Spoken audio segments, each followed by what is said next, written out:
36 जिल्हे, 36 बातम्या. News G9 Maharashtra. उत्तर तुमच्या प्रश्नांची.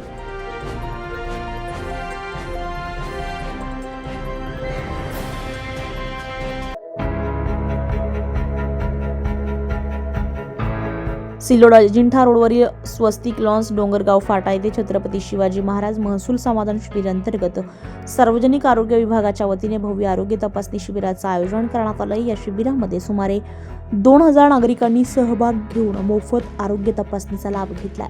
यावेळी आमदार अब्दुल सत्तार आणि गट विकास अधिकारी रत्नाकर पगार यांनी ही आरोग्य तपासणी करून जनतेला आरोग्याबाबत जागरूक राहण्याचं आवाहन केलंय. शिबिरामध्ये रक्तदाब, मधुमेह, सिकल सेल तसेच सामान्य आरोग्य तपासणी करण्यात आली. याशिवाय आयुष्यमान भारत, महात्मा फुले जन आरोग्य योजना, आभा कार्ड आणि जननी सुरक्षा योजनेबाबत लाभार्थ्यांना मार्गदर्शन आणि लाभ देण्यात आलाय. सार्वजनिक आरोग्य विभागाच्या उपक्रमाला नागरिकांचा उत्स्फूर्त प्रतिसाद मिळाला. न्यूज G9 महाराष्ट्रासाठी शेख नदीम, सिल्लोड, छत्रपती संभाजीनगर.